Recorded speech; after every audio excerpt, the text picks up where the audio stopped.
യേശു മിശിഹായ്ക്ക് സ്തുതി ഉണ്ടായിരിക്കട്ടെ.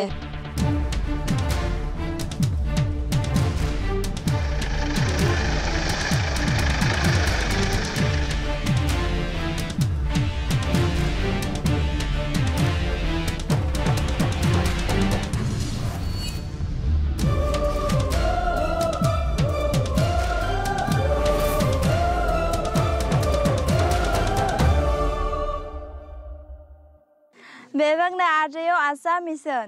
Welcome to Asa Mission. അസാമിലെ ബൊങ്കൈഗാവ് മിഷൻ രൂപതയിലെ നോർത്ത് സൽമോര എന്ന പ്രവിശ്യയിലൂടെയാണ് നാം ഇപ്പോൾ സഞ്ചരിക്കുന്നത്. ഇന്നത്തെ നമ്മുടെ യാത്ര ബക്കോൾഗാവ് എന്ന ഗ്രാമത്തിലേക്കാണ്. ഇവിടെ രാജവംശി ഗോത്ര വിഭാഗത്തിൽപ്പെട്ടവരാണ് അധികവും. അൽഫോൺസ സ്കൂൾ,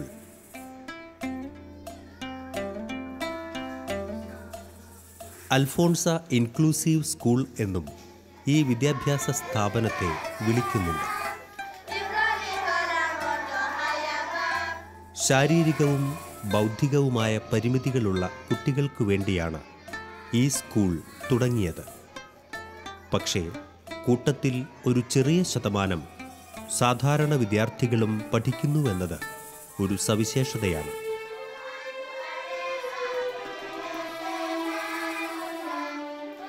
മിഷണറിമാർ ഈ ഗ്രാമത്തിൽ നിന്നും അതിർത്തി ഗ്രാമങ്ങളിൽ നിന്നുമൊക്കെയായി മാതാപിതാക്കളെ ബോധവൽക്കരിച്ച് സ്വരുക്കൂട്ടിയതാണ് ഈ വിദ്യാർത്ഥികളിൽ ഏറെയും.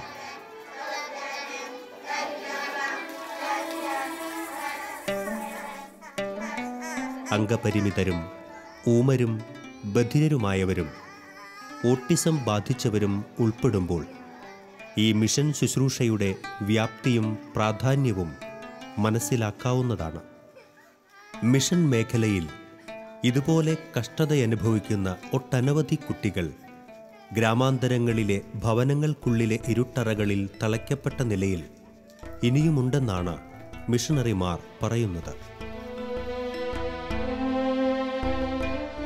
ദൈവത്തിൻ്റെ ശാപമായിട്ടാണ് നാട്ടുകാരും വീട്ടുകാരും ഇതിനെ കാണുന്നത്.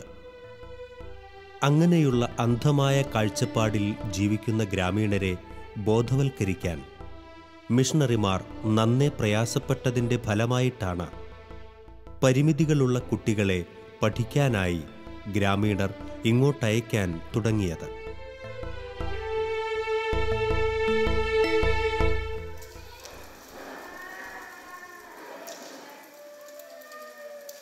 ഒരമ്മയുടെ സ്നേഹവും പരിലാളനയും ഇവർക്ക് ഇവിടെ നിന്ന് ലഭിക്കുമ്പോൾ ചെറിയ ചെറിയ മാറ്റങ്ങൾ കുട്ടികളിൽ സംഭവിക്കുന്നത് മിഷനെ പ്രചോദനമേകുന്നു.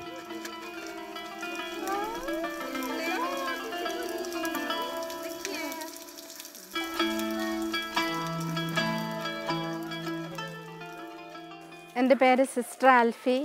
ഞാൻ ബൊങ്കായിഗോൺ രൂപതയുടെ കീഴിൽ ശുശ്രൂഷ ചെയ്യുകയാണ്. ഞങ്ങൾ ഇവിടെ ഒരു പിള്ളേർക്ക് മെൻ്റലി റിട്ടയർഡായിട്ടുള്ള പിള്ളേർക്ക്, കേൾക്കാൻ പറ്റത്തില്ലാത്ത പിള്ളേർക്ക്, കാഴ്ച കാണാൻ പറ്റത്തില്ലാത്ത പിള്ളേർക്ക് എല്ലാവർക്കും ഒരു ശുശ്രൂഷ കൊടുക്കുകയാണ്.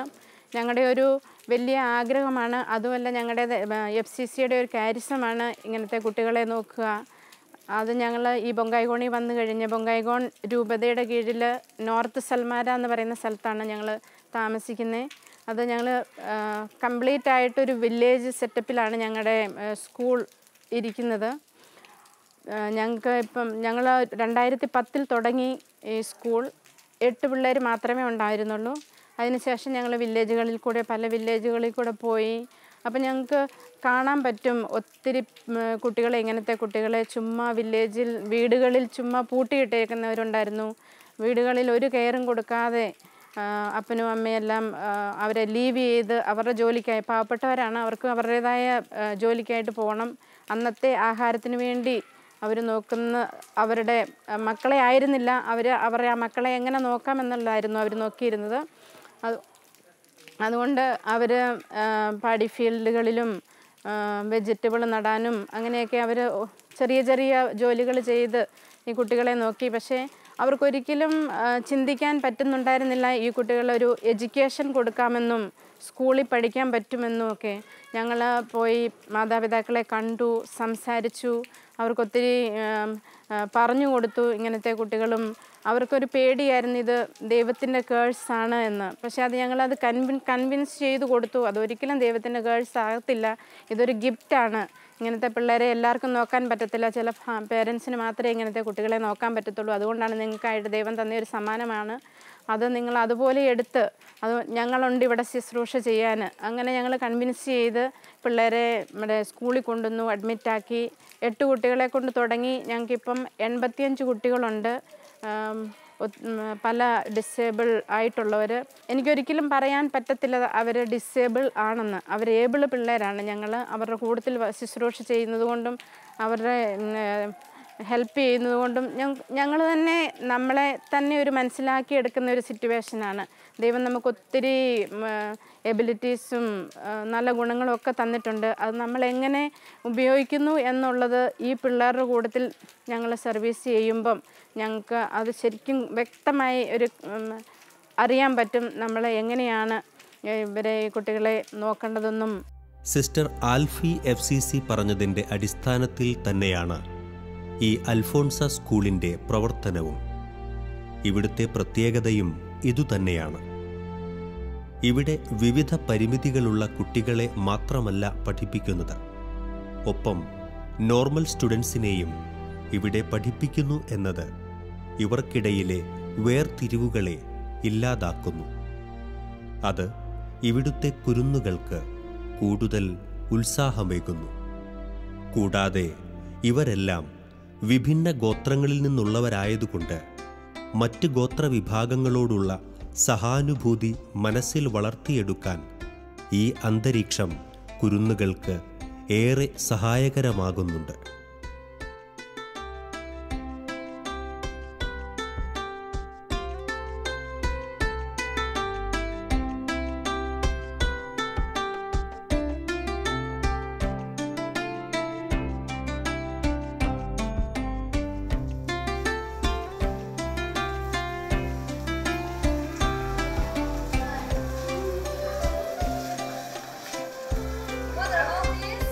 ആസാം വിദ്യാഭ്യാസ ബോർഡിൻ്റെ സിലബസിൽ തന്നെയാണ് എല്ലാ കുട്ടികൾക്കും അധ്യയനം നടത്തുന്നത്.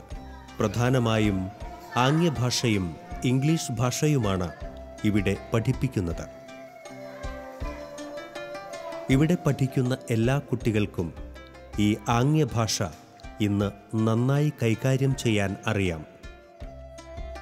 ഇവർക്കൊപ്പം പഠിക്കുന്ന നോർമൽ കുട്ടികൾക്കും ഈ ആംഗ്യഭാഷയുടെ സഹായത്താൽ പാഠഭാഗങ്ങൾ എളുപ്പം ഹൃദിസ്ഥമാക്കാൻ സാധിക്കുന്നുവെന്ന് അധ്യാപകർ സ്ഥിരീകരിക്കുന്നു. മാത്രവുമല്ല, ഭിന്നശേഷിയുള്ള ഇവരുടെ സഹപാഠികളോട് ആശയവിനിമയം നടത്താനും പാഠഭാഗങ്ങൾ പറഞ്ഞുകൊടുക്കുവാനും ഇവിടുത്തെ നോർമൽ സ്റ്റുഡൻസിന് സാധിക്കുന്നു. മറ്റൊരു കാര്യം, ആസാം മിഷൻ ഇവിടുത്തെ ഓരോ കുട്ടിയുടെയും കഴിവുകൾക്കും അഭിരുചികൾക്കും അനുസരിച്ച് പ്രത്യേക പരിശീലന പദ്ധതിയാണ് അവലംബിച്ചിരിക്കുന്നത്. അതിനാൽ ഇവിടുത്തെ ഓരോ വിദ്യാർത്ഥിയും അവരവരുടെ കഴിവിനനുസരിച്ചുള്ള പെർഫോമൻസസ് കാഴ്ചവെക്കുന്നു.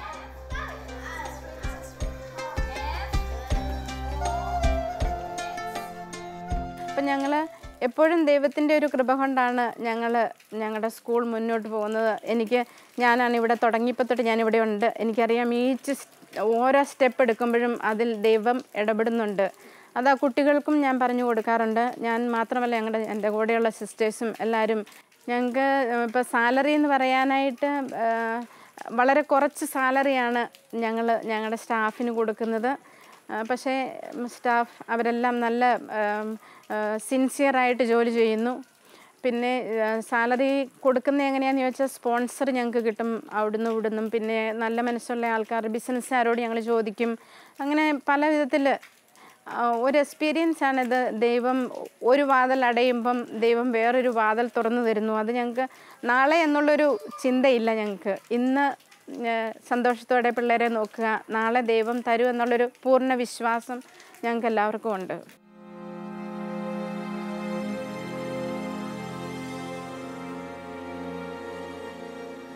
സാധാരണ കുട്ടികളെപ്പോലെ തന്നെ ഭിന്നശേഷിയുള്ള ഈ കുട്ടികൾക്കും അവരുടെ അഭിരുചികൾ വിഭിന്നമാണെന്ന് മിഷണറിമാർ പറയുന്നു.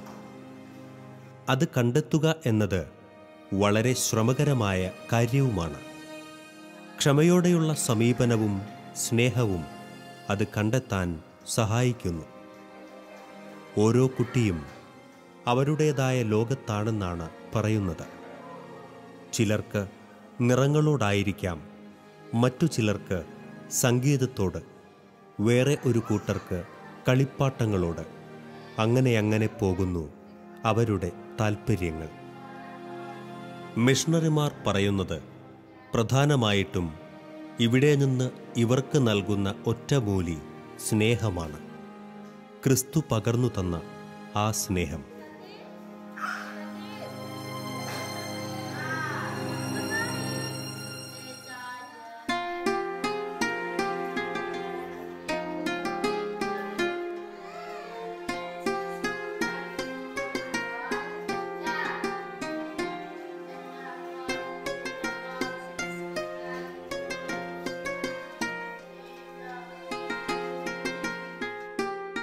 ആ പരിശുദ്ധമായ സ്നേഹത്തിൻ്റെ സ്വാധീനമാണ് സ്കൂൾ വിട്ടു പോയിട്ടും അടുത്ത ദിവസം ഇവിടേക്ക് ഇവർ ഉത്സാഹത്തോടെ പഠിക്കാൻ തിരിച്ചെത്തുന്നതിൻ്റെ പ്രധാന കാരണം.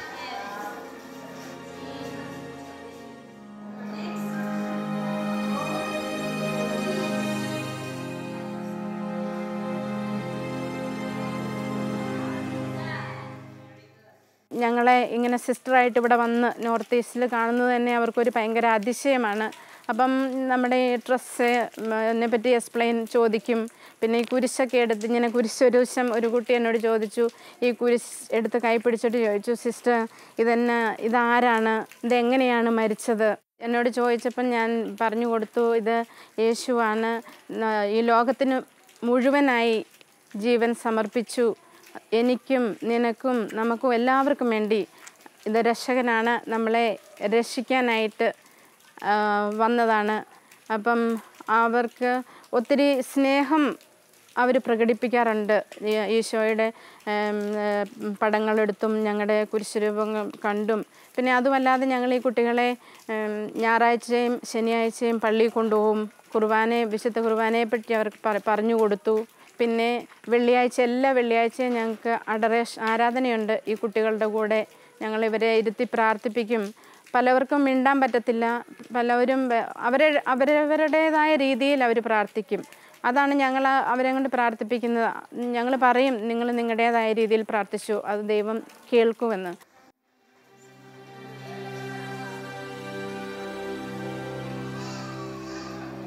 ഇത് ഇഷിത, ജൈൻ വിഭാഗത്തിലുള്ള 2ാം ക്ലാസ് വിദ്യാർത്ഥിനി.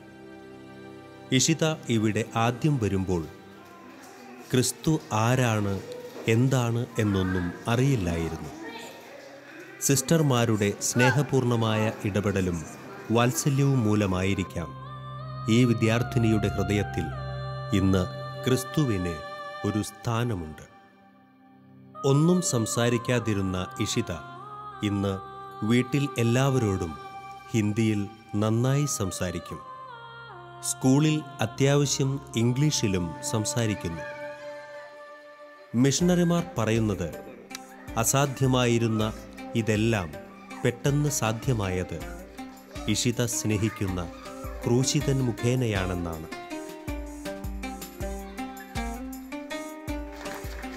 ബൊങ്കൈഗാവ് മിഷൻ രൂപത 8 വർഷം മുൻപ് ഈ അൽഫോൺസ ഇൻക്ലൂസീവ് സ്കൂൾ തുടങ്ങിയത് വെറും 8 കുട്ടികളുമായിട്ടായിരുന്നു. ഇന്ന് ഇത് വളർന്നുകൊണ്ടേയിരിക്കുന്നു. ഗ്രാമാന്തരങ്ങളിൽ നിന്ന് പരിമിതികളുള്ള അനേകം കുട്ടികളെ കണ്ടെത്തി ചേർക്കുന്നു.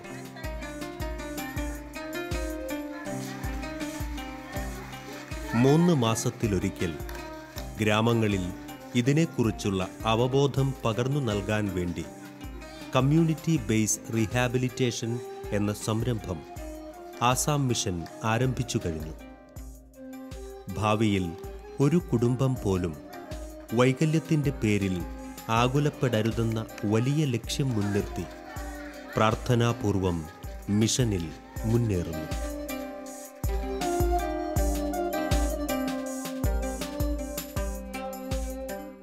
ഇതിനെല്ലാം ശക്തി ലഭിക്കുന്നതോ പരിശുദ്ധാത്മാവിൽ നിന്നാണെന്ന് പിതാവ് അടിവരയിട്ട് സാക്ഷ്യപ്പെടുത്തുന്നു. 2000 ആണ്ടിലാണല്ലോ മൊങ്കൈഗാവ് രൂപത ഉദ്ഘാടനം ചെയ്യപ്പെട്ടത്. മെയ് 10-ാം തീയതി പരിശുദ്ധ മാർപ്പാപ്പ രൂപത സ്ഥാപിച്ചുകൊണ്ടുള്ള ഉത്തരവിൽ ഒപ്പുവെച്ചു. ഓഗസ്റ്റ് 20-ാം തീയതി മെത്രാഭിഷേകവും പുതിയ രൂപതയുടെ ഉദ്ഘാടനവും നടന്നു. ഇന്ന് ഏകദേശം 16-17 വർഷങ്ങൾ പിന്നിട്ട് കഴിയുമ്പോൾ, പിൻപോട്ട് നോക്കുമ്പോൾ വളരെ ചാരിതാർത്ഥ്യം തോന്നുന്നുണ്ട്. പരിശുദ്ധാത്മാവ് എത്രയോ ശക്തിയോടെ ഞങ്ങളുടെ ഇടയിൽ പ്രവർത്തിച്ചു, രൂപതയെ നയിച്ചു.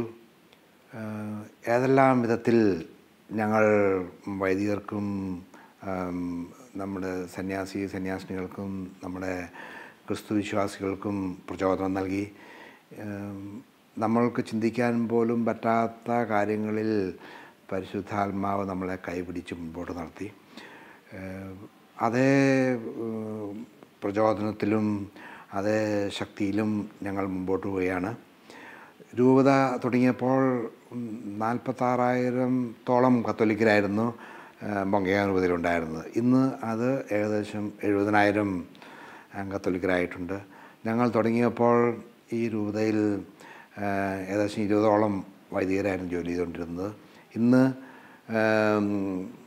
രൂപത വൈദികരും സന്യാസി വൈദികരുമായിട്ട് ഏകദേശം 100ഓളം വൈദികർ ജോലി ചെയ്യുന്നുണ്ട്. അതുപോലെ തന്നെ 250ഓളം സന്യാസിനികൾ ജോലി ചെയ്യുന്നുണ്ട്.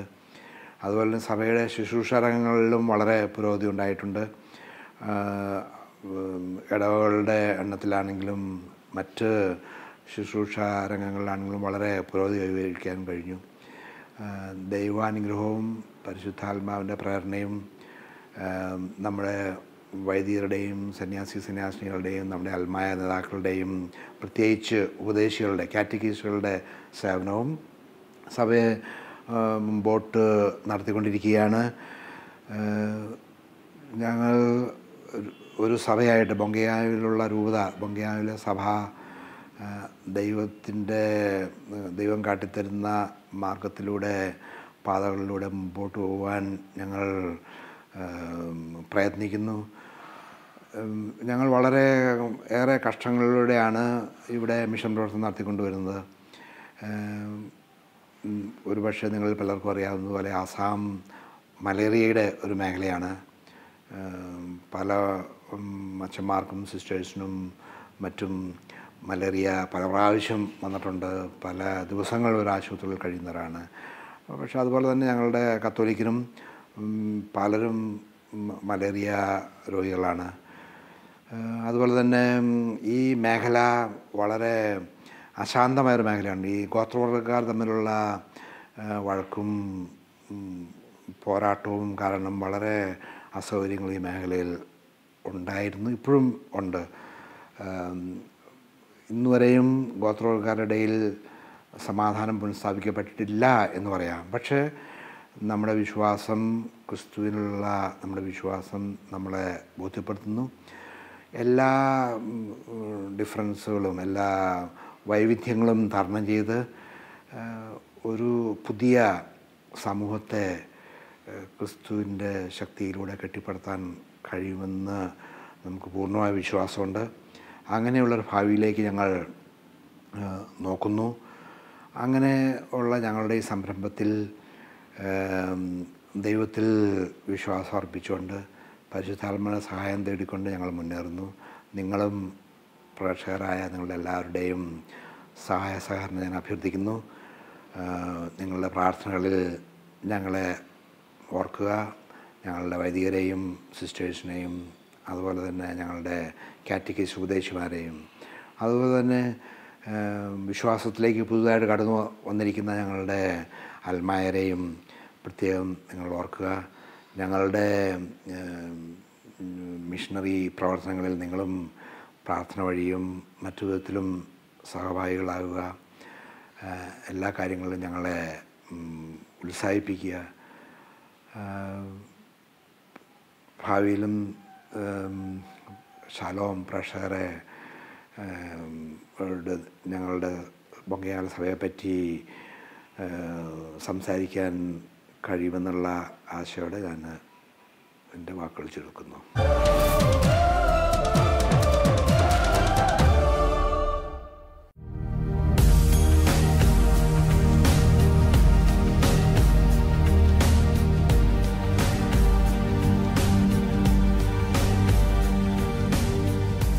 ഭൂട്ടാനിൽ കത്തോലിക്കാ സഭ ആരംഭിച്ചിട്ട് പല വർഷങ്ങളായി.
Northeast